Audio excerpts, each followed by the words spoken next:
Our guest today is hands down one of the most interesting and engaging writers and podcasters in the world. His wide ranging career includes being a chess master, a computer programmer who helped build some of the first websites on the internet, a day trader, an angel investor, stand up comic, and best selling author whose book Choose Yourself was named by Business Week as one of the top 12 business books of all time. He's also written countless other books that are chock full of wisdom, gleaned from one of the most expansive and volatile careers ever. As an entrepreneur, he's founded 20 companies of his own, several of them notable successes, but he's also had his fair share of failure, with 17 of those companies going belly up. Over the course of his career, he's made millions, lost it all, got it back, only to lose it all again, and eventually make it back. What I love most about him is his openness and vulnerability, writing with absolute transparency about what he has gone through, even during the times when he was contemplating suicide. He's written countless articles and has conducted some of the most revealing interviews ever with people like Mark Cuban, Peter Thiel, and Richard Branson. His work has been featured in some of the most prestigious publications on the planet, including Financial Times, The Wall Street Journal, and TechCrunch. He's admired by millions for his gripping style of total candor and unflinching willingness to rake himself over the coals for the reader's benefit. And for this reason, he's firmly earned his place in the pantheon of truly great writers. So please help me in welcoming our guest today, a man who is constantly reinventing himself and skipping the line, an honorary member of the Mississippi State Militia, Colonel James Altucher. Thanks James, so much. For, what a great intro. It both got me optimistic and depressed, remembering all the times I've gone broke. man, so many good lessons that you shared with all of us during all the ups and downs that you had. I'm super um, thankful and grateful that you're so open and willing to share that stuff, and I can't wait to get into it. But I just want to start off by saying that today is January 21st. Your birthday is tomorrow. So on Yes. behalf of my audience, I want to wish you a very, very happy birthday. Oh, thank you so much. You So just reminded me. Do you keep your birthday on your Facebook? Like maybe I should. I don't like all those birthday messages. I think I'm gonna take off the fact that it's my birthday just for the day, so that nobody does all the birthday things. yeah, that's like the only time I ever get anybody interacting with me on Facebook is when it's my birthday. So it's like the Oh, one time a year that I like log into there and get all that notifications. But yeah, man, you're gonna get bombarded with notifications tomorrow. So might as well just like mute it or hide it. yeah. I Um, wonder how you do that. Anyway, no so problem. yeah, what would you say was your best birthday ever? Oh, I don't know. I've had a worse birthday ever where I was going it was one of the times I was going broke, and a friend of mine says, "Oh, I'll take you out to dinner." And so we go out to dinner, but all his friends show up and I end up paying for the dinner. And I was just feeling kind of like depressed and lonely and nothing was working out. And that was the big 40. That was my 40th birthday. So anything is better than that. And then I had another, well, no, that was a Thanksgiving. I've had some bad holidays. I don't like birthdays. Well, what do you have planned for tomorrow? Nothing. Are you just hanging out? Yeah. So I mean, you've had such like a roller coaster of a career and you've gone through a lot in your life. I'm wondering, how do you define luck and what is your relationship with it? Uh, you know, there's that saying, it's a cliche, luck favors the prepared. And it's really true that I'll give you an example. In chess, if you win, sometimes your opponent says, you were just lucky. But it always seems to be the case that the people who are lucky are also the people who are ranked higher. So it's not that they were lucky, it's that they were simply better players and more able to take advantage of maybe a mistake or a blunder from the other side. So that's the case with almost all of luck. Like it's very rarely like someone says, "Oh, I wish my life would change," and then suddenly they win the lottery. Or it's very rare that someone is like sick in bed for months at a time and they suddenly get this like great new job. I'm not saying, look, sometimes people are sick and that's what happens, but it's unlikely that you're going to suddenly get lucky during that time. You might get lucky with your illness, but you're not going to get lucky with, suddenly you get promoted to be CEO of whatever. And, so it's really true. Luck, there's a lot of things that create luck. One is if you're physically healthy, you're going to be luckier. That's just a fact. Like if you're in good relationships, you're going to be luckier. So if you spend all day arguing with your spouse, that takes a lot of energy. You're not going to have an opportunity to take advantage of luck when it happens if you're spending all day angry or fearful about relationships or friends or spouses or whatever. If you're not creative, you're not going to be as lucky. Like creativity is a muscle. And like any other muscle in the human body, it atrophies without use. And so always try to be creative every day so that when luck comes and needs you to be a little creative, the muscle is built up. You don't have to rely on a muscle that's atrophied. If you needed to run when you've been in bed for 3 weeks, you wouldn't be able to. You would need physical therapy. And then luck also favors the people who don't dwell on the past or have anxiety about the future. And that's a difficult one for me. But if something bad happened to you, like for me, if I went broke or got divorced or whatever, that's bad. And I regret it often.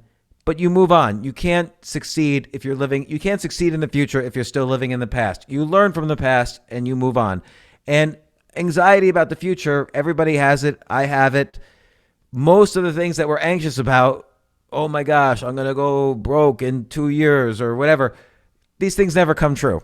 So learning those 4 things, physical, emotional, creative, and let's call it spiritual health, is critical to setting the foundation to let luck enter your life. It's not a mystical thing. It's just very practical. Luck happens all the time, but you have to be ready to accept it. So it seems like there's kind of a relationship between the inner monologue that you have and maybe the thoughts that are running in your head and the luck that you're able to create for yourself in your life. So I'm curious, you kind of touched on it there a little bit, but how is your inner monologue different in the times that you felt lucky versus the times that you felt unlucky? Well, I've gone broke so many times that I sort of had to ask. It's almost like was statistically significant for me. Going broke, coming back, going broke, coming back, going broke, bouncing back. And I kind of had to ask myself, well, what is going right on the way up? And what is going wrong on the way down? It was happening so many times, I could see patterns. And it was like I said earlier, the times when I was going up, I was laying the foundation for luck. So I was writing ideas every day, for instance, and sending those ideas to people if possible. Sometimes I would, sometimes I wouldn't. So that creates potential opportunities for yourself. I was staying healthy, which means eat well, sleep well, exercise well. Not huge, but enough. I was taking care of my relationships with my spouse, with my children, with my friends, with my coworkers. So all of these things was the difference between me when I was having luck and me when I was extremely unlucky. Like if you start letting the creativity muscle atrophy, your luck will change extremely quickly. If you start having problems in your most intimate relationships, your luck will go down the tubes. If you start getting sick, you're not going to have new luck. And so these are all things that are very, if you dwell on regret too much, you're not going to be lucky because you're too busy dwelling on, how unlucky you are. I absolutely love that part of your daily practice. So if you guys listening, if don't know James' story, if you read his book, Choose Yourself, he'll talk about this daily practice that he does where he tries to improve 1% better in 4 different kind of dimensions of his life. One of them being the creativity or working that idea muscle, which has had a tremendous influence on me. I've got my idea journal right here where I write down my 10 ideas every day. It's been fun, man, trying to write ideas and then just come up with really, really shitty ideas. We'll get your idea, the idea practice in a little bit, but I just want to say that you've got another huge milestone coming up on February 23rd. Your book, Skip the Line, is coming out. Huge congratulations on that. Thank you. Which book number is this going to be for you? I think 25. 25. Holy shit, man. I mean, I'm a huge fan of your work. I've read Choose Yourself Guide to Wealth, Reinvent Yourself, Rich Employee, Power of No, Think Like a Billionaire. Some of my favorite works. You've written so many books, covered a wide range of topics. So what are you saying in Skip the Line that you haven't already said? Yeah, I mean, it's a good point because a good question because I really wanted to not repeat. There's the concepts from Choose Yourself, which was a book I wrote, which is still very much relevant in today's society, and I wrote a few years ago. a lot of those principles are all you really need. But I really wanted to make sure that I was saying something new. And the thing is with Skip the Line, so many times I've switched my passions, my interests, my careers, my jobs, and people would always tell me, you can't, you're so, so many years old, you can't switch from this to this and expect to make money or do well or reach the top of an industry. And I was like, why not? And whenever someone would tell me you can't do this, it usually meant they can't do it. And I wanted to tell people, here are the technique. You can switch passions and interests and industries anytime in your life. Doesn't matter if you have a mortgage to pay or children to raise. I have those things as well. And here are the techniques I've used to skip the line. To basically, people would say to me, oh, you can't succeed at this. You've got to pay your dues. You got to start from the bottom. And I'm like, I'm 50 years old. I'm not going to start from the bottom. And, so I describe all the stories and techniques myself and many others have used to basically skip the line so they could be in the top 1% of their industry, regardless of that industry, so they could monetize it and make money. Everybody wants to make money from their passions and their interests, including me. And I've had to do it several times.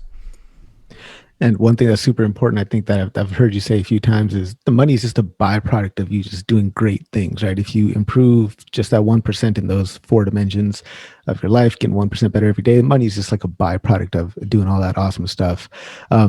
So you've got the subheading of that book, 10,000 Experiments. Talk to us about what this means and why are you rebelling against the 10,000 hour rule? Well, the 10,000 hour rule says, and this was popularized by Malcolm Gladwell in his book Outliers, but also the concept was developed by Drs. Anders Ericsson, who wrote a book called Peak, but he's also been a professor studying this for decades, studying excellence for decades. And he basically said that if you spend 10,000 hours of not just doing something, but doing something with what he calls deliberate practice, like studying with a coach, getting feedback, repetition, and so on, if you do this for 10,000 hours, you'll be among the best in the world at whatever it is. But I think this is a very narrow way to look at excellence. Like, sometimes, being an excellent business person or an entrepreneur, that doesn't necessarily need 10,000 hours. You need to just have a good idea and maybe execution is a skill that you need to get better at, but you could still execute enough on a good idea that you could be very successful with it. Or, some art forms, somebody might be, naturally talented and need less time. Like, I felt like this 10,000 hours was too much of like a straitjacket. Like, oh, I can't get better at the violin now, I guess, because I'm too old. I don't have 10,000 hours. But the reality is, you can do, I prefer something which I call the 10,000 experiment rule, where you don't necessarily need 10,000 experiments, but if you're interested in something, start learning about it, start experimenting with different ideas in this new industry. Like, let's say, I don't know, you want to make a new line of clothing. Well, don't raise $1 million to create a line of clothing. Maybe kind of put one outfit together yourself and start wearing the clothes and see if people like it. That's an experiment. An experiment has several qualities. One is you're trying to prove a theory that nobody has tried to prove yet. So that's why it could be an interesting business. It could be an interesting idea for a career. It could be whatever. Another aspect of an experiment is that it has little downside but enormous upside. So when Thomas Edison was trying to different wires to make a light bulb, there was no downside. Okay, this wire didn't work, on to the next one. But there was huge upside. He could make a light bulb and create General Electric, one of the biggest companies in history. So again, that's an experiment has little downside, enormous upside. The other aspect of an experiment is that most experiments fail. Again, using Thomas Edison, he tried 10,000 wires before he found the right one to make a light bulb. So all these things you should take into consideration. But the idea is you don't have to study the mathematics of electrons and how they pass through conductors and electricity. You just have to experiment with a wire and a light bulb and know something about the field of electricity, and then these experiments can create the biggest company of all time.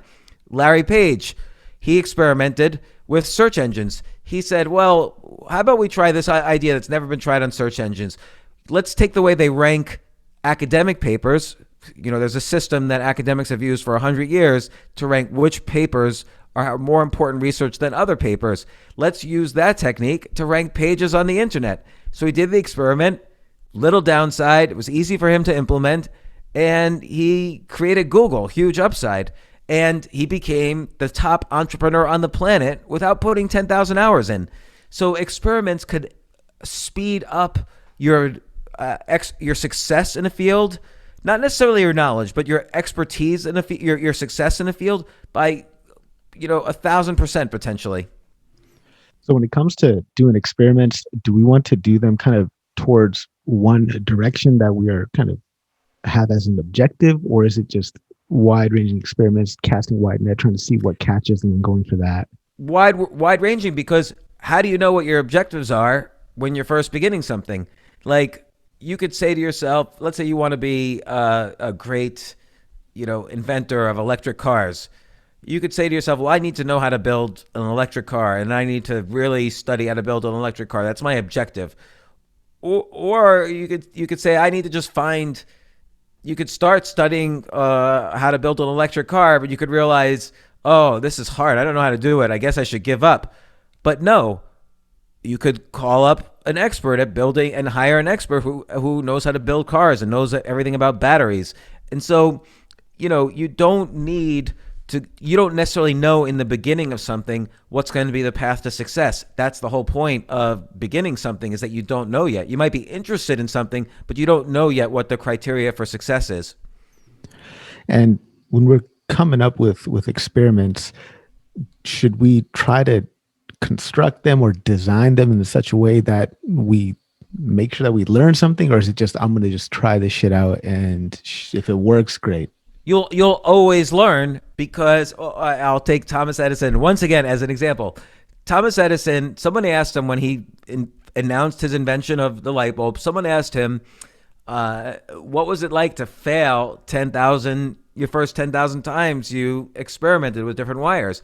And he said, I didn't fail 10,000 times. I learned 10,000 ways not to make a light bulb.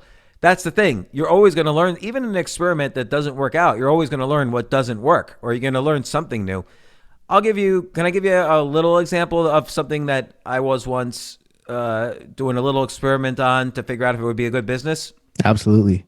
So it's a dumb business idea, but I figured, but when you kind of get good at experimenting, you have time to try dumb things, because you won't take up too much time or money. So I met some friends for a brunch, and they had just started going out, and I said, how's it going? And they said, oh, we had the conversation, we're going to start going steady. And I'm like, going steady? Do people even use that phrase anymore? That's such like an antique phrase to use. But then I was thinking, what does it even mean, going steady, for adults and in today's day and age? And so I came up with an idea for an app, the Going Steady app. And so let's say two people decide they're going to start going steady. They get the Going Steady app and they connect to each other, and that will automatically delete all of the dating apps from their phone, and it will notify the other if they ever install like a dating app again. And that's the Going Steady app. And there was a few other features, but that's the basic idea. And so I figured, okay, I'll do a little experiment. I wrote up the spec of what this app should look like, what every page will look like, what every button will do, what the functionality is, and so on. And then I put it on freelancer.org and tried to hire a freelancer to do it. And, freelancer.org, you post the project and a budget, and people bid lower and lower to try to get the job from you. And all these people from different countries were bidding. And I had one question for them, which is, can an iPhone and an Android, can an app see what other apps exist on the phone? Because the Going Steady app would have to see the other dating apps on the phone. And so a lot of people kept saying, yeah, don't worry, we'll do it. But then one person told me the truth, which is that Android could do it, iPhone can't. And so that was the end of that idea. Done. I couldn't do that idea because you can't make it on an iPhone. And I learned something about mobile app programming that I didn't know before. And I also learned how many people were typically dishonest in answering basic questions. And that was an experiment that it didn't have the huge upside, but I still learned something. Absolutely love that. I try to find those type of things in my life as well, where I try to do something. I call them like high leverage activities, where I do something, but it ticks off like 5 or 6 different boxes, right? So by doing this one thing, I can it accomplishes so many different things, right? So for me, I do a what I call a office hour, where every week I have people who listen to the podcast come in on a Friday, and we just answer questions for them about whatever they have for their data science career, questions. And it just creates not only more content for the podcast, generates the email list, and provides value to people all at the same time. So it's one of these high leverage activities I like to think of them. Um, so 25 books, what would you say is like a core message that you have across your books that you want people to take away, and how does this book expand on that core message? I mean, the core message is that most people, including me, including you, including everyone, most people have no clue about anything. So, like, you ever notice on Twitter during this whole pandemic, all your friends and family and coworkers were suddenly, amazingly, they had PhDs in epidemiology all of a sudden. Like everyone was commenting on the coronavirus like they were experts. Or when we bombed that Iranian general, suddenly everyone was a political pundit slash military general on the side. They were a janitor by day and a political expert, war expert by night. And most people just don't really know anything. And yet they're willing to give their opinions to you. They're willing to tell you what you can do and what you can't do. And my point of view is that we're in a society now where no one is going to take care of you. There's 128 million workers in the United States. 55 million of them filed for unemployment during the economic lockdowns. That's a big number. And it shows that corporations aren't as loyal as they claim to be. They don't care at all about their employees in most cases. And so you have to kind of choose yourself, basically, which is you have to take care of your money, your health, your future, your opportunities, your interests. You only have one life. So if you're interested in gardening, don't spend your entire life doing, being a project manager at Procter and Gamble. If you want to do that. But if you want to do gardening and make a career out of it, I'm telling you, you can choose to get a career out of it. And there's ways to skip the line so you could immediately be in the top 1% of your industry and start making money. And a book is a great example. Typically, to write and publish a book and make money on a book, you have to write the book first. You have to get an agent. The agent has to find a bunch of editors, one of whom might like it. You have to get a deal. You have to have a marketing department like you, a publisher like you, a bookstore like you. There's all these hurdles you have to jump through to publish a book. Or you could choose yourself. I could write the book. I could hire my own editor. I can hire my own designer or design a cover myself. I could do my own marketing and I could upload it to Amazon. And now I've published a book. I've chosen myself to develop a book. Same thing with the TV show. I can spend millions of dollars making a movie, or maybe I can make a short and put it on YouTube. That's a legitimate way. You can have more viewers doing that than having a popular TV show or a business. I just gave an example of, me starting a mobile app business. Well, I've never written a dating app or a relationship app or any app. I've never done an app business. And yet, if that experiment and maybe a few more experiments had worked out, I could have created a big mobile app company without spending the 10,000 hours. So this really is a step forward, not only in kind of the idea that the world has changed and it's very important now to focus on your own opportunities because nobody else is going to do it for you. But I give very specific techniques on learning, on persuasion, on all sorts of ways to get good and then monetize something very quickly, whether it's a side hustle or a new interest or a new passion or whatever.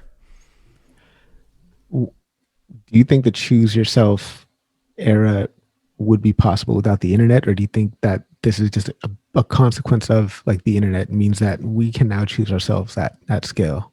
The internet certainly helps because, like I gave the example of book publishing, I could, there's Amazon is on the internet. I could upload my book and suddenly it's published. But you look at like some enormous best-selling people like Wayne Dyer as an example. So Wayne Dyer was a self-help guy who recently passed away a few years ago. And in the early 70s, he wrote a book. He was a tenured professor at St. John's University in New York. Tenured meaning they couldn't fire him. He had a job for life. And he wrote a book. No one was buying it. So he quit his job and piled all his books into his car and drove around the country from bookstore to bookstore and essentially self-published his book and got all the bookstores to carry it. And 100 million copies later, he's a very successful, or was a very successful, very wealthy writer. He was in the top of his field by choosing himself. And that was way before the internet. And there's examples in every category like that. The guy who, made Post-it notes was an employee at 3M, and he wanted to make this adhesive for some other purpose, and it turned out it was Post-it notes. That's why knowing your objective in advance is almost impossible. Or the guy who, where it's a pandemic, so we've all been cleaning surfaces and wiping our hands with these disinfecting cloths. Well, somebody who was working for a computer company invented a cleaning towel to clean the insides of computers without messing up the chips. Well, it turned out it was a good disinfectant for hands. And so he started his own business and became very successful. And that was a very choose yourself, skip the line kind of approach. Well, we're on this topic kind of entrepreneurship. I really, really like your definition of what an entrepreneur is. Would you be able to articulate that for our audience? Well, it depends. I have many different definitions. You'd have to tell me. It was the one where you talk about entrepreneurship is not just like a skill. It's actually like a meta skill. Right. So I actually discussed this in Skip the Line. So there's no one skill called business. Just like there's no one skill called tennis. Like if I don't play tennis, but I use this as a metaphor. Like in tennis, you have to get good at serving the tennis ball. You have to get good at a forehand, a backhand, playing the net, playing back. These are all different skills. The skill to serve is completely different than the skill for backhand. And business, it's the same thing. There's skills in execution or having ideas or sales or marketing or management and on and on. And management is different than leadership. And there's skills in business and investing. You have to have all these skills. The skill of business has many micro skills that are all mutually exclusive of each other. And to skip the line, what I always encourage people is identify the micro skills, figure out a few of them you could be really good in somewhat quickly through experiments. And those are the skills you should focus on rather than the overall skill of business. Then you could outsource or use others for these other skills that you need.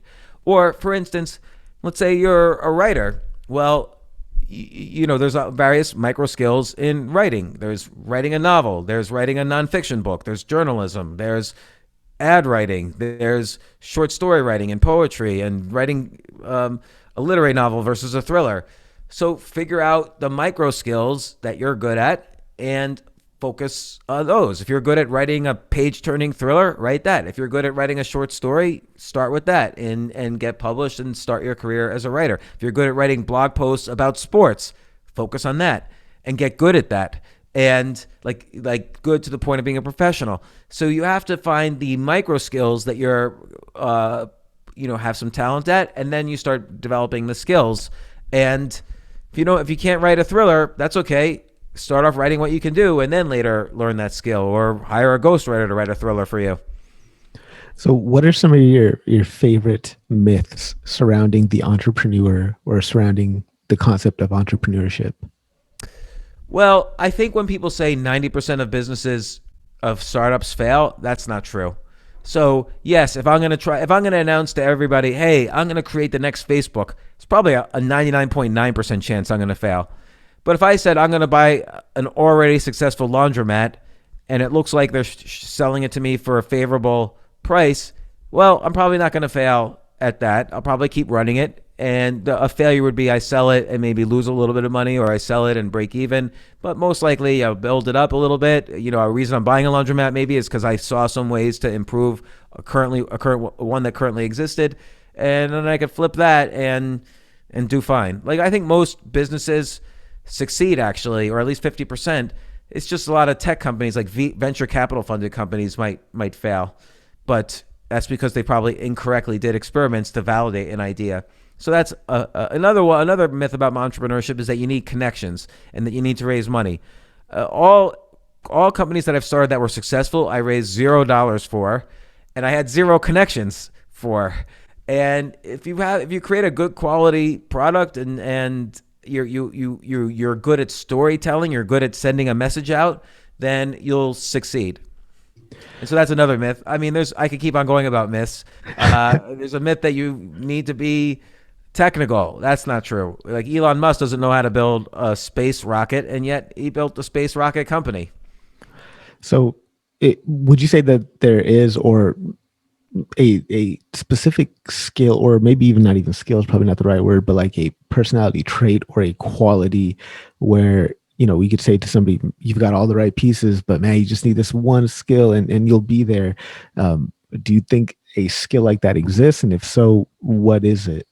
It depends on the field. Like, let's say you do stand-up comedy, and let's say, God forbid, you don't even have a sense of humor. Well, everybody's got some sense of humor, but so you could learn and study humor and other comedians. But one micro skill that's very important in stand-up comedy that people really don't think about is likability.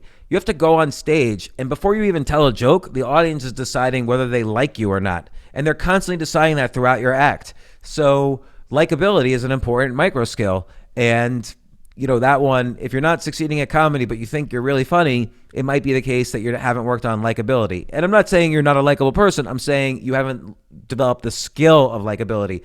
Likability on stage is much different than just being a likable person. And you've been going hard on the stand-up comedy for a few years now, right? Yeah. So how did you get into that? Was there a small experiment that led to that, or was this just a burning desire, burning passion that you've had for so many years? A little bit of both. Like, you tend to experiment in the things that you're interested in. So I have always been interested in comedy. I always wanted to perform. And one time I decided, okay, a club owner gave me an opportunity to go on stage, and I went up and I was scared to death. I was so scared. It was the scariest thing I've ever done. And the second time, I'm still thousands of times later, I'm still scared, or at least nervous when I go up. But I fell in love with the craft of it, with the art of it. I mean, it's art, craft, and science all rolled up into one. And I just think it's a beautiful art form. And I focused on it for many years. Fear is just like a primal emotion. Like, how do you wrestle with that fear so that it doesn't, it's pushing you from behind rather than standing in front of you? I think you have to always, assuming something's not dangerous in any ways, or you could say, there's a couple of things. One is you could lean into the fear so that you could say, because I'm afraid of this, I have to do it. So I don't even publish an article unless I'm afraid of what people will think of me because of the art, because of what I say in the article. And again, I don't want to insult anybody. I don't want to say anything that's going to, I don't know, ruin my career or something. You've seen a lot of people get canceled because of something they write about or say. But I always have to make sure I'm a little bit afraid of how people will react to an article. Because if I'm not afraid, then chances are someone's already written this article before, or at least the ideas in this article. If I'm not afraid of what people will think, then I'm probably not saying anything new, in which case, what's the point of writing? So I think actually not only is fear something that's important, but it's important as a qualifier for doing something. Don't do something unless you're afraid of how it will turn out. So how can somebody who wants to kind of be vulnerable and expose themselves in that way, like how can they put away their armor or let their guard down, just embrace that fear and just and go for it? Well, everybody has a different kind of armor.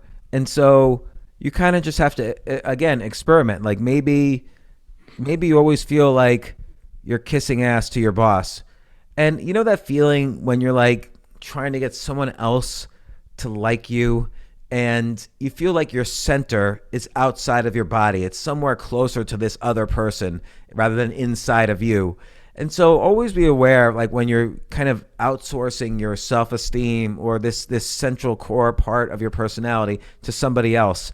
And, I think that's really important. And then when you feel like you're more centered, start to say things or think about things that you normally wouldn't say. Like if you normally would never criticize the boss, maybe figure out how to give small constructive criticism.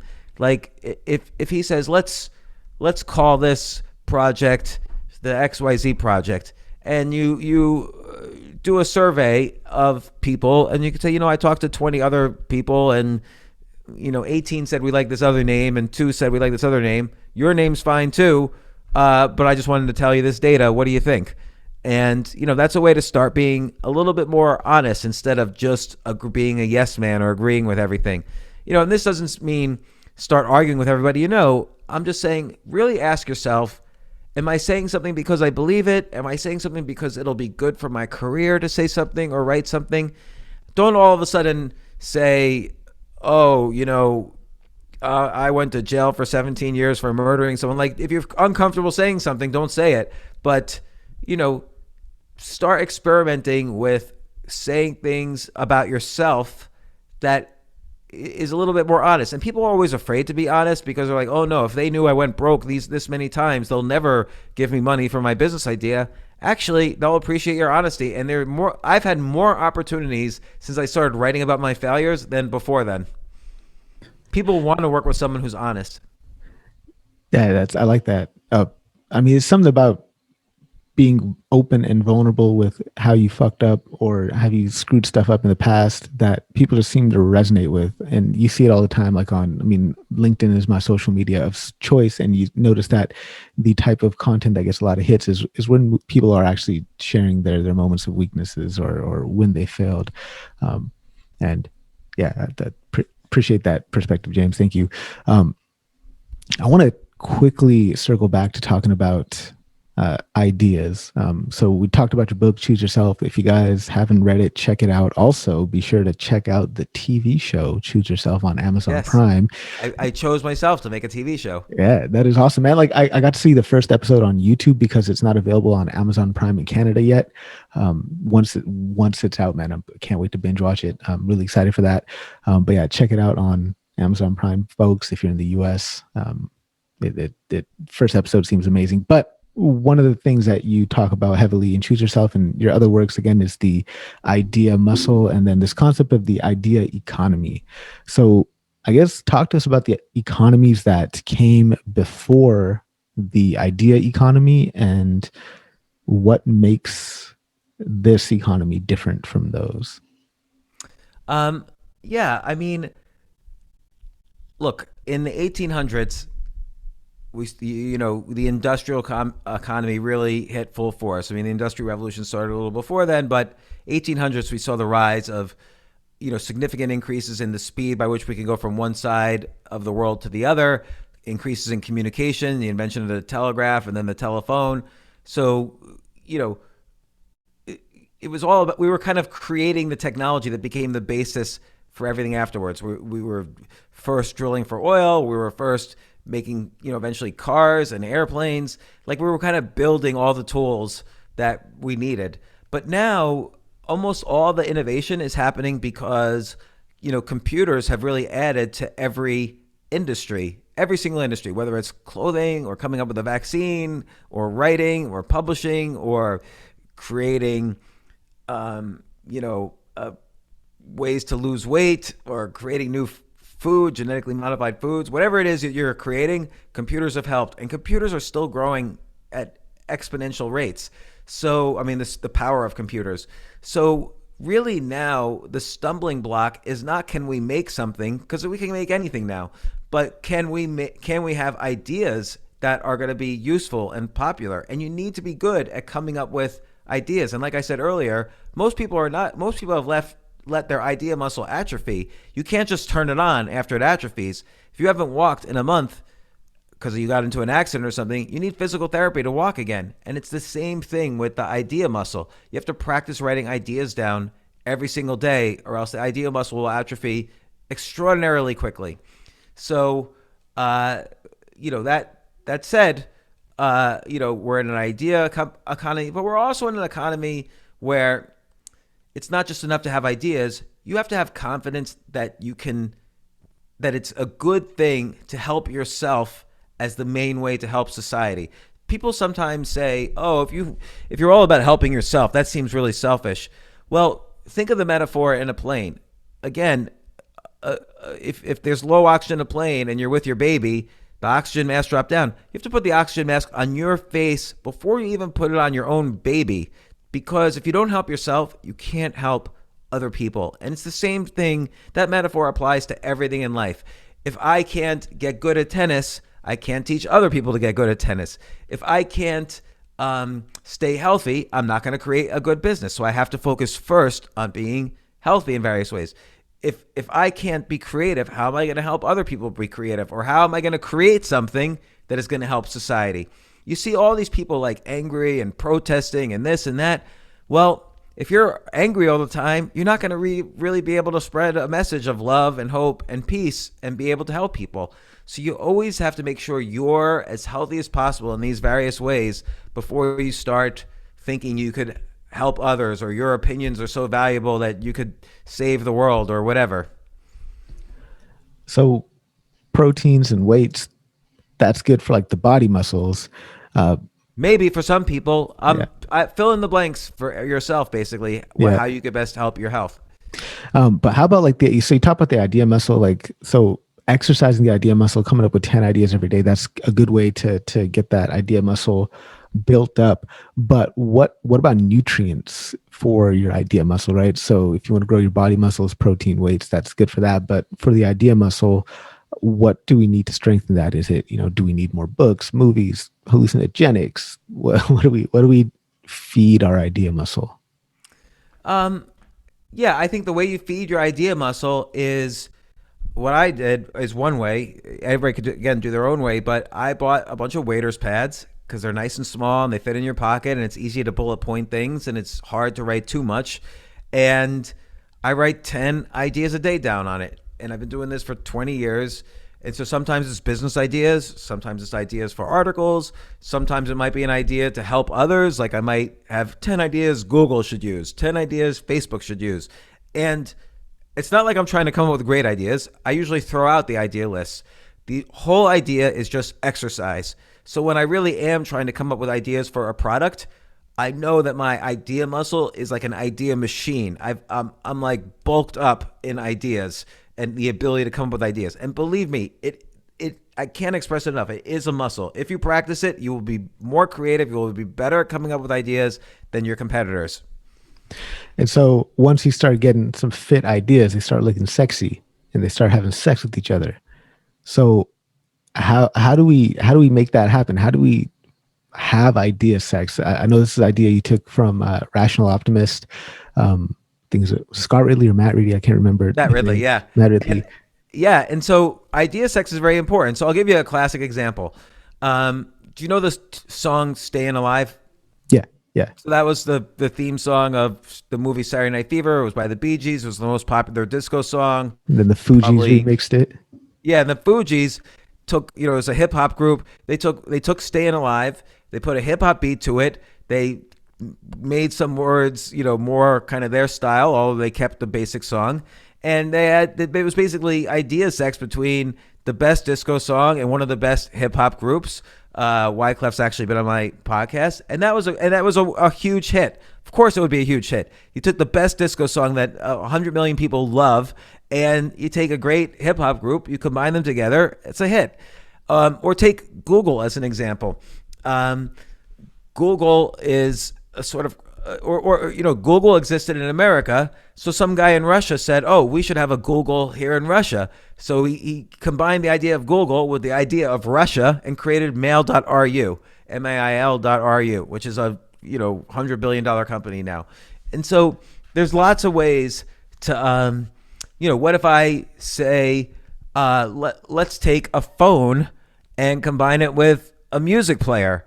Well, now there's the iPhone, which was basically, the iPhone is very much a phone. It is built, it's not really that much different from other phones as far as the phone capability. And then it also has a music player on it, now a video player, and so on. So idea sex is this way of taking good ideas and combining them together to have a little idea children. And one of those might be good ideas. So I might say, okay, today I'm going to take all sorts of.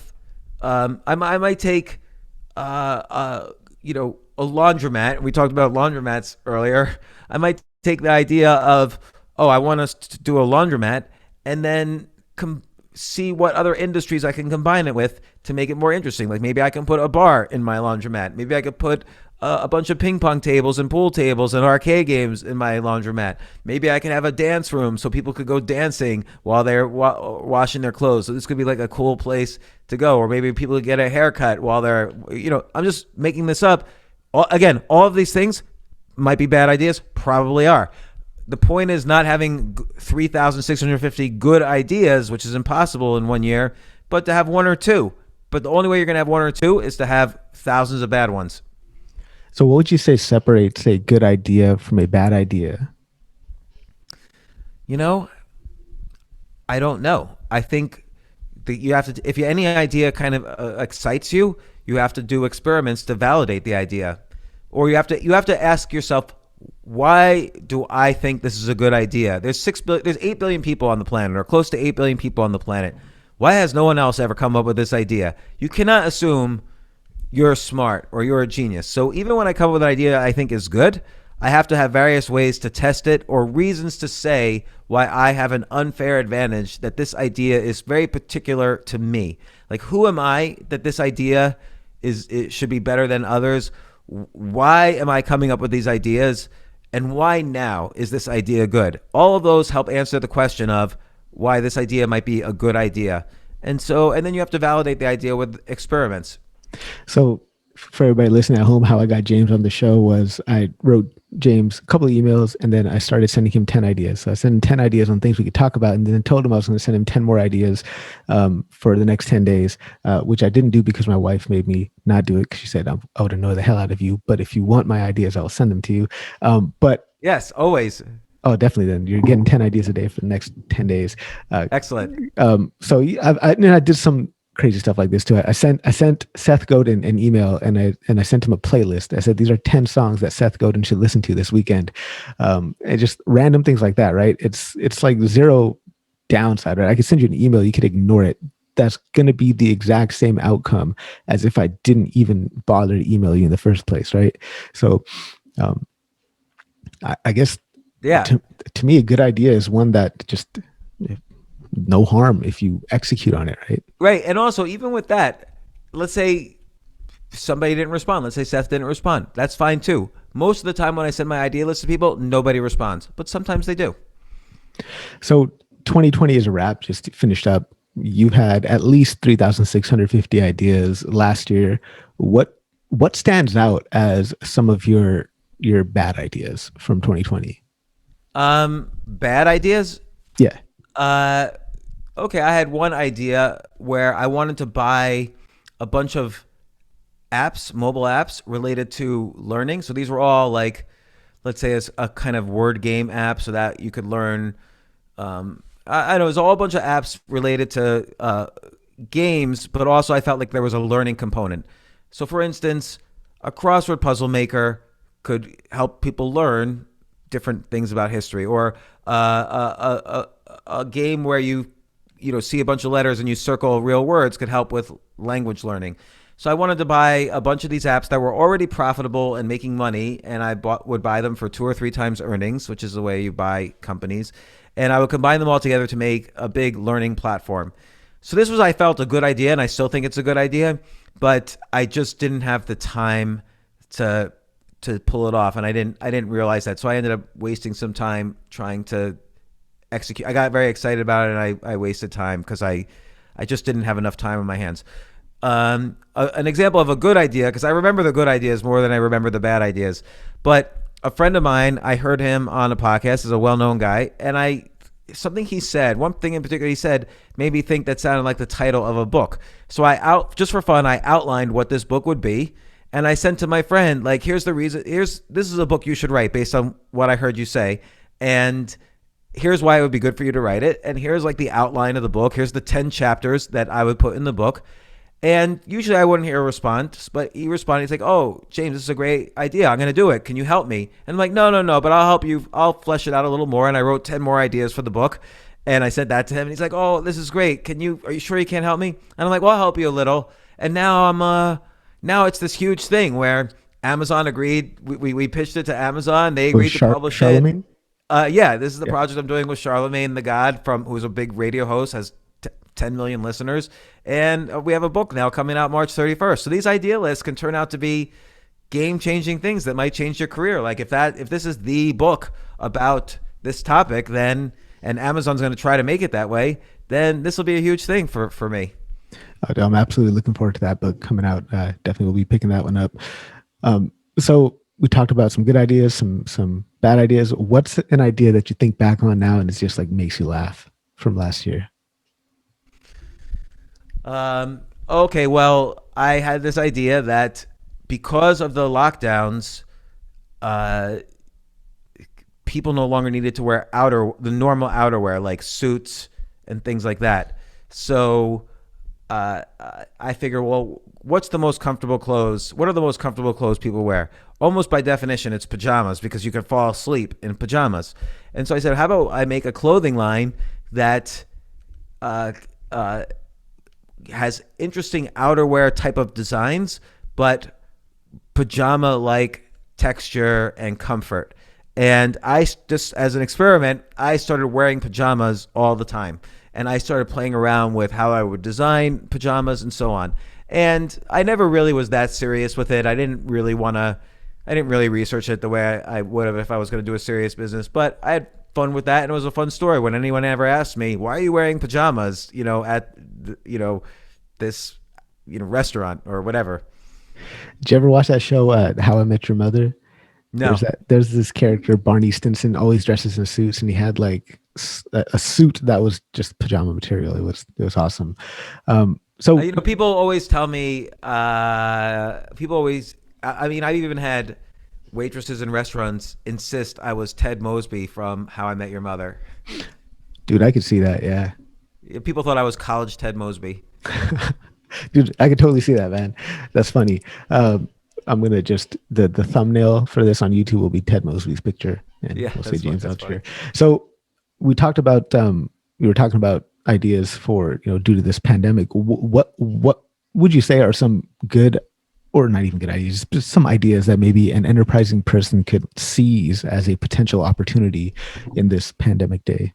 Well, okay, think about when this is all over and companies are going to be worried about, nobody knows what the legal ramifications are. Like if I have an employee who's at my workplace and he gets COVID at the workplace, am I legally liable, or am I not legally? If I'm the company, am I legally liable? So there's going to be a lot of compliance issues in terms of how businesses reopen. So there's going to be social distancing. There's going to be certain time amounts you're going to have to disinfect things and clean things. So I think if someone created this is just one opportunity. There's many, but if someone created a consulting business helping companies deal with all the issues, like almost like coronavirus, compliance in a box. So here's all the tools you need to disinfect. Here's all the rules you need. Here's, we have recommended firms that can help architect new floor plans to have cubicles socially distanced. But we'll come to your place and we'll train your employees. We'll tell you all and update you on all the legal issues as they change state by state, country by country. So I think there's a huge opportunity. And no one's an expert on any of this because the industry doesn't even exist. But the compliance industry in general is a multi-$10 billion industry. So anybody who starts coronavirus compliance consulting business and then even combines that with some tools and products to help you be compliant, like, again, different kinds of disinfectants or ultraviolet lights or tests or whatever, I think that's a business you could probably sell for 10 million within a couple of years. Absolutely love that. Not just the idea itself, but just the fact that you are open and just giving the idea away. I think that's very, very important part about that idea. Right? It's I call this the Google principle, which is that if I go to Google and I say, Google, can you tell me something about motorcycles? I want to buy a motorcycle. Google's going to say, hey, James, I'm just being honest. We don't know anything about motorcycles, But here are 10 other websites. We've done the research for you. Here are 10 other websites which we think are the best websites to tell you about motorcycles. Why don't you go to one of those sites? And Google judges its success based on how quickly the user goes to the other sites. That means they provided information very quickly. So Google is constantly, but when you have to go back, when you have to ask something about, oh, I want to learn about what houses are for sale, first place I'm going to go, Google. So this is the Google effect, is that you constantly giving, and maybe you make no money because of that giving, but ultimately you're the source, you're the place everybody returns to, and then you'll be able to figure out a business model. So if individuals did the Google principle in their lives, okay, they might not be worth $1 trillion, but they will. This has value in life, is doing the Google effect. And one of these ideas that you gave away early on in your career that I think would be of particular interest to my audience, we're all data scientists, machine learning practitioners, mathematicians, statisticians, programmers, all ourselves. You were kind of a data scientist back in the day when you developed what preceded Stock Picker. That software that you had created to pick stocks that you had just given away to a bunch of hedge funds. I thought that was pretty fascinating. Would you mind just talking to us a little bit about how you did that? Yeah, so part of it is that I didn't really like any financial websites. Like a lot of the financial websites, at the end of the day, they'll say stocks went up. I get oil fears drove oil down, but stocks up. Like they always come up with a reason after the fact. And it's never true. Like they just need space to fill up, to get advertisers. So the reasons for, most financial news is BS. Most people have no clue what's going on, even the so-called experts. So I wanted to create a financial site that was addictive the way a news site might be, but actually provide real value to investors. And so what was important to me was not so much what different stockbrokers said on CNBC, but what was important to me was what stocks was Warren Buffett buying? What stocks is George Soros buying? Carl Icahn? Or what stocks are the best hedge fund managers in the world buying? Turns out they file these things in these very obscure filings once a quarter with the SEC, and I made a website which basically cleaned all the filings and posted them in a very easy to search manner. And then you could put up your own portfolio, and you would see, oh, your style. I would had an algorithm. Your style is kind of like Warren Buffett, so you might be interested in these stocks or these stocks. And then I created a message board, a Q&A system, so people could ask questions and other people could answer. And and then I just kept adding more and more features, and then sold it to thestreet.com. I was getting 1 million users a month. I was making money from advertising. I had no employees. It was a great little business, and then I sold it. It's so awesome that you created essentially like a recommendation engine of sorts to help you find exactly people similar to you. That's super fascinating. And right, and that was the 10th business in a row I started. The first 9 having failed, but I did them in very short experimental ways, so I knew right away that they were going to fail. And then this was the 10th one. And there's something in there that's interesting as well, because you're kind of combining different types of ideas. And this is something that you talk about in Rich Employee. And actually, I'd say over the course of 2020, there's 3 people who had a huge impact on me. One being you, the other being Scott Adams, and the other being Naval Ravikant. And there's a commonality that I hear you guys talking about. Two, and it's 2 good friends of mine. Yeah, I was looking for the episode with you, Naval Ravikant, on online. I couldn't find it, but yeah, and the reason I've heard of all you guys is actually interesting. It's one common person that has kind of introduced me to all you guys. It's Akira the Don, yeah. So I'm rocking his Meaning Wave right now. But yeah, he made that song Idea Muscle. He's done an album with Scott Adams and an album with Naval Ravikant as well. So that's interesting, combining music with speech and making it into a song. But all of you guys are also talking about this idea of combining skills or talent stacking.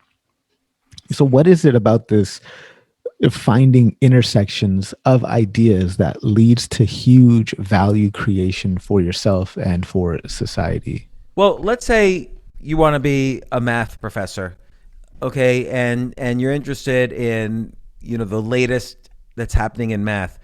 It's very, very niche. Like, if I were to tell you what the latest is on math research, it would be so obscure and so niche that you wouldn't, it would be useless. But what if I combine, well, what's the math of, I don't know, uh,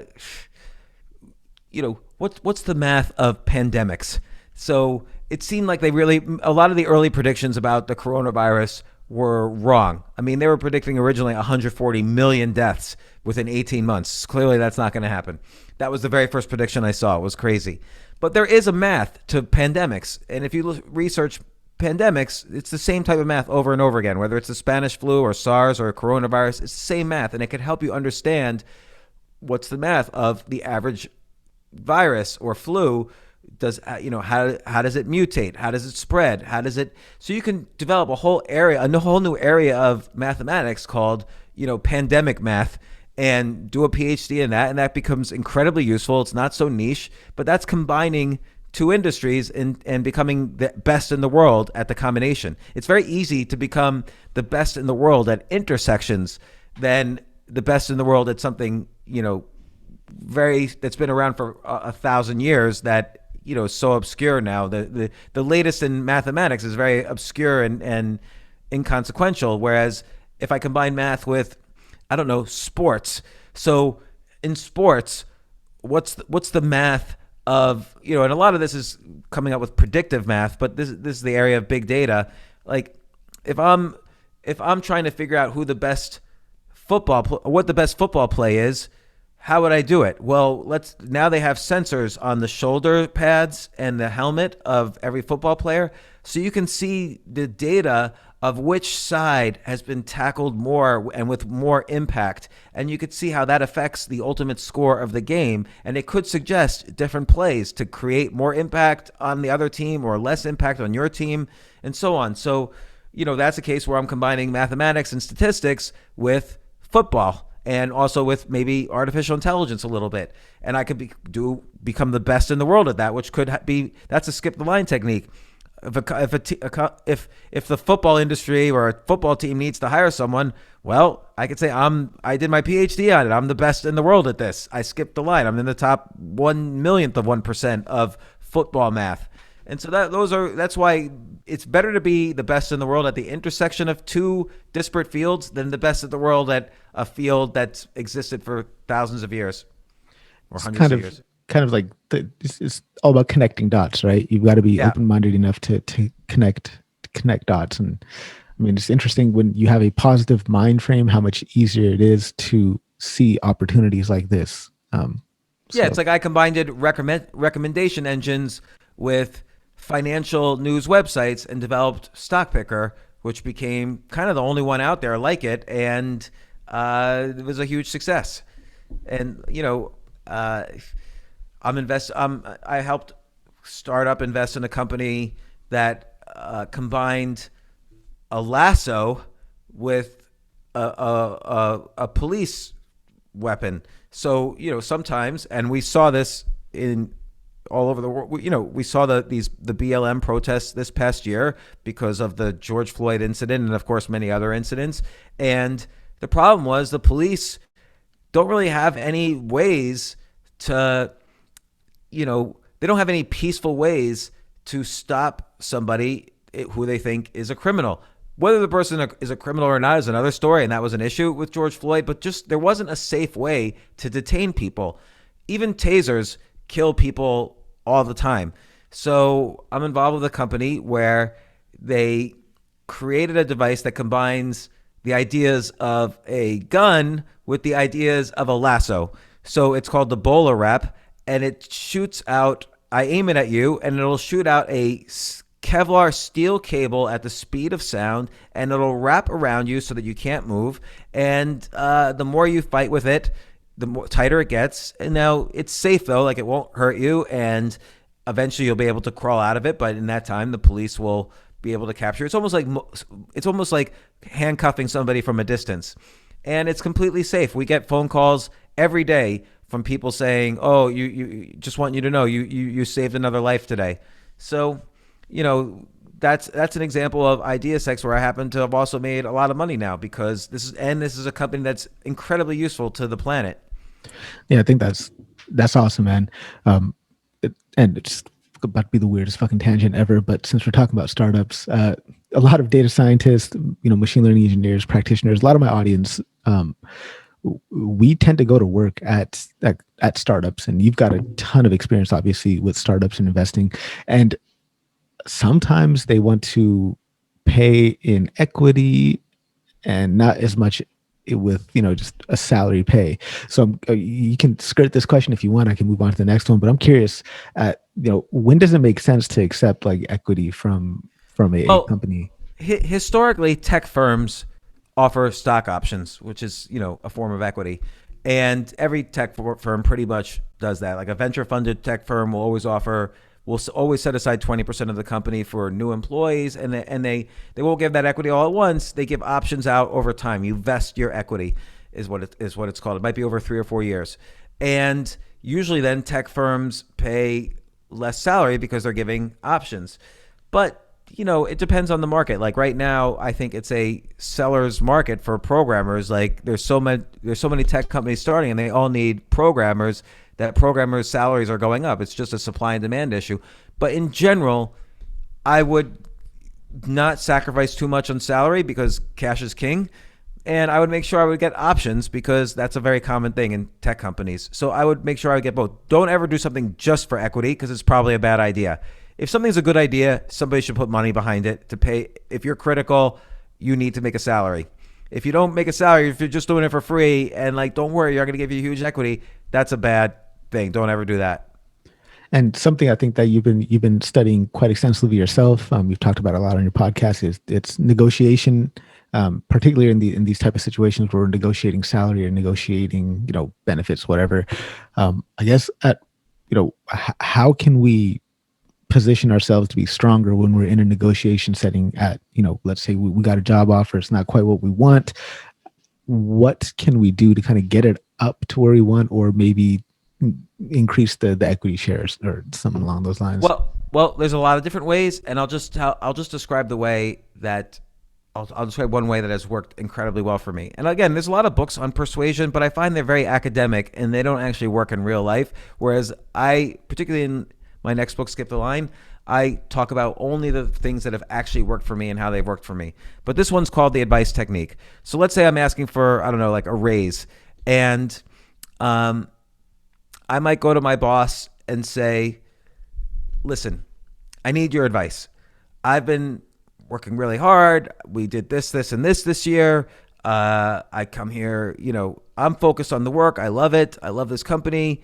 And now I think I'm doing, twice the work of the average person here, but I want to ask for a raise, but I don't know what to ask. And the boss might say, well, okay, what do you want? And the boss might say, we have a hiring freeze right now. I don't think I can get you a raise. And then you could say, listen, I don't know. I'm not the expert at this. I'm good at what I do, which is what I do for the company, which is what I do 80 hours a week, whatever. But you're like the grandmaster of doing these sorts of negotiations. You do these negotiations for a living, and I consider you a friend. I just want to ask you advice. If you were me, forget being my boss for a second. If you were me, what sort of raise? How should I best ask for a raise? Because clearly I deserve it. I mean, I don't think we question that. And clearly the companies, there should be some people are getting raises. How should I ask for this? What should I ask for? Here's what everybody in the industry is making right now, and I'm making less than this. What should I ask for? I just need your advice on this, and I'd really appreciate it. And now they're going to be honored that you're asking for their advice. They're not going to want to give you bad advice. They have a cognitive bias against giving you bad advice, and they'll actually, and if they give you the advice and then you do it, they're going to follow their own advice that they gave you. So if they said, well, maybe you could ask for 10% raise and that'll be under the radar, you could ask for a 10% raise now and they'll say yes. And, or maybe you could say, well, go to HR and say, look, you want to file for this new status as they'll come and kind of give up some idea that you didn't think of where you can ask for a raise. I love that, man. Absolutely appreciate it. Thank you. Yeah. Speaking of those like academic books, man, for like the longest time, like I would just read those, there's that special like segment of books that are business self-help books that are just entirely based on like science and stuff like that, for like the longest time, those would be like the only type of books I'd read. And it wasn't until really last year where I kind of deviated away from that. And it's taught me so much more. Like you learn so much more from other people's story. I don't know why I was so biased against those type of books in the past, but you're not a fan of those type of books either, are you? Fan of what did you call it? Those like business self-help type of Oh books. no, I never read any of those. Yeah. Because it's usually somebody who really wants to have a career coaching or public speaking or whatever. And, I'm very fortunate that I've kind of kept my business life away from my writing life, which enables me to be really honest and authentic in my writing. And I'm not trying to push any agenda in my writing. I'm just trying to say what I think is true. And these are the experiences that have happened to me. And I'm not trying to say, well, oh, I wrote this book, so you should pay me money now to coach you or whatever. So, and I have nothing against people who do that. That's one method that works, but I don't do that. So last question before we jump into a quick random round. It's 100 years in the future. What do you want to be remembered for? Woody Allen once said, someone asked him, don't you want to live forever in the hearts and memories of movie fans? And he said, I'd rather just live forever in my apartment. So it really just doesn't matter what I'm remembered by later. I'll be dead. I don't care. I don't care. All right. I just every day want to do things I enjoy doing. Yeah. No, I absolutely love that, James. So we'll jump into a quick random round here. First question, how many rounds of speed chess did you manage to complete during this interview? Oh, 0. I do not do it in podcasts. I did it once during a podcast and it really didn't work out well. On the phone, I gotten into the habit of playing chess while talking on the phone, but then my ranking goes down so much. Like you can't really multitask. That's why people who talk on the phone while they're driving, I can tell you, your driving ability is at least 2 standard deviations worse, because that's, I could see from my chess abilities, at least 1 to 2 standard deviations worse. And I'm an expert at talking on the phone while playing chess. It's what I've done for years. So now I try to avoid multitasking when I play chess because I'm trying to get better at chess now. If Seneca and Marcus Aurelius had a podcast, what would they title it? Barring the fact that they, didn't really overlap in terms of lifespan, but don't care. Because you can't really let outcomes affect your morals and ethics and the way you govern and so on. Yeah, I've been studying Stoic philosophy all of 2020 quite extensively, and it's really has helped with my stillness and tranquility. That plus like the morning pages from Julia Cameron, like that's been super Oh yeah, helpful Julie for me. Cameron has really had a big effect on me because she helped me realize the 10,000 hour rule was, it's like keeping me in a straitjacket in terms of trying to succeed. Yeah, I was listening But to that interview. Yeah, she was like, "You're 53, you got beautiful hair and a beautiful smile. Why do you think you're too old?" yeah, yeah, like, oh, you poor child, like she was saying, and she was right, and so that changed my view completely. So much so that I ended up writing "Skip the Line." Oh, that's crazy, man. Uh, that's awesome. Yeah, her books are amazing. I've read The Artist's Way, and then there's one where she talks about writing your way to losing weight, which I'm shaped like an avocado, so I'm trying to slim down a little bit, and that's been quite helpful. Good. So I used to watch Golden Girls a lot after school when I was younger, and I know that it's the show that you like as well. Which Golden Girl do you most identify with? Oh wait, I don't know if I like Golden Girls. I don't think I like that show. What? Oh man, I guess I was I wrong. used to watch it with my grandparents, and I liked that because it was spending time with them, and they loved the show. But it wasn't Okay. really my favorite show. Okay. Um, so do you have an inner old lady then? If so, who is it? Well, I guess I admire Betty White now, just turned 99 and is still very active. Like, it's always funny how we love 3-year-olds or like young kids who are prodigies, and we love 90-year-olds who are still very active and lucid and so on. Like, oh, you got to see my grandmother. She's rides a motorcycle and she's 103 years old. But if like someone's 53 and rides a motorcycle, no one really cares. If someone's 53 and passes away, no one really cares. it's like a movie theater. There's two types of people who work at a movie theater: people under 15 or people over 80. Hmm. And that's we either send them to movie theaters to work, or we talk about how amazing they are. So Betty White, because she's 99 and is still very active, is like amazing. So I'm gonna hit you with a Peter Thiel question. What do you believe that other people think is crazy? Um, well, I saw this a few months ago. I wrote this article, New York City is dead forever. Here's why. And nobody believed it in New York City except me. And they were all in denial because now the news every day is horrible coming out of New York City. But I dealt with a lot of hate not from outside of New York City. Most people liked the article, but people inside New York City were just trashing me and trashing me and trashing me. It was insufferable. Yeah, I heard about the response from Seinfeld there. Yeah. Yeah. What are you currently reading? I'm reading, oddly enough, a book. Well, I read at any given point two or three books, but I'm reading a book by Harold Robbins. He's like kind of this pop author from the 60s, who was popular in the 60s and 70s. He has sold over 750 million copies of his books, but usually he's like a trashy author, as he's considered. He's like I don't want to compare him to anybody, but I'm reading him because usually I read lots of really well written literary fiction, but I want to maybe write something that's like a popular style novel.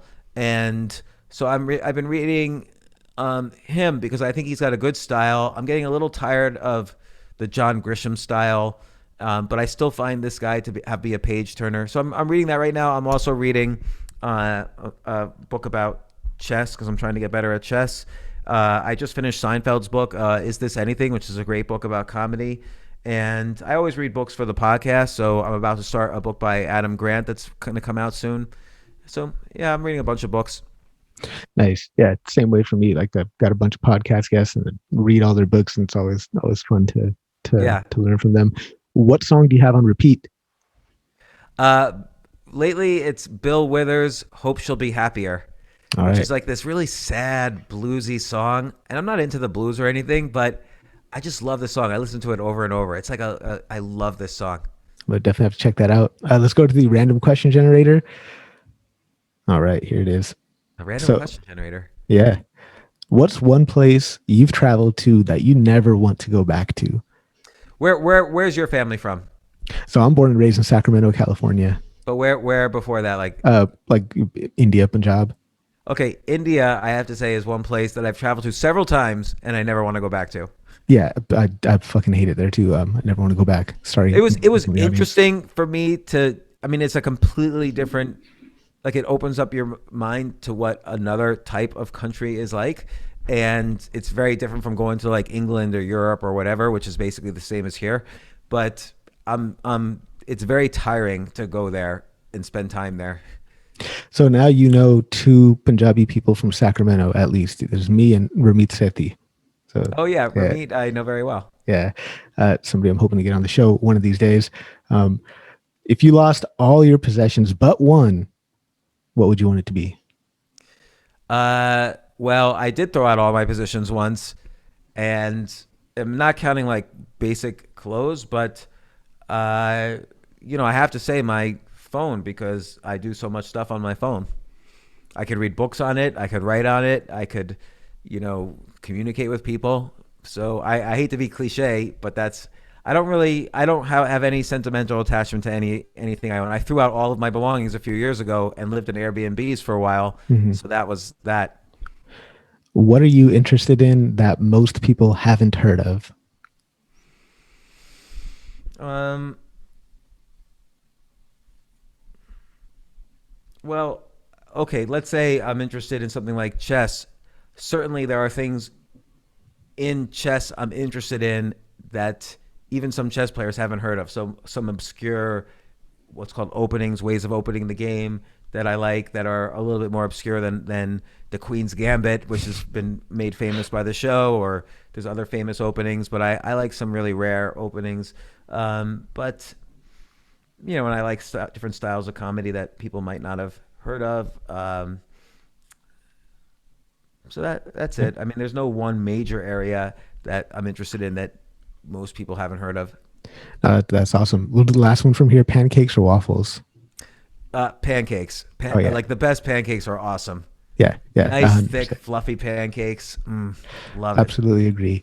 So usually I close with how can people connect with you, but y'all can just Google James Altucher. You'll Yeah, find I'm him. everywhere. Yeah, James, thank you so much for taking time out of your schedule to come onto the show, man. I really, really appreciate having you here.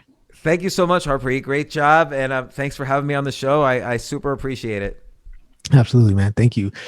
Cool, man. So again, cannot thank you enough for your time. I just want to ask you, what could I have done differently to make this an even more enjoyable experience for you as a guest on my show? I don't know. You asked good questions. It was good. I really had no problem. What could you have done? I honestly don't know.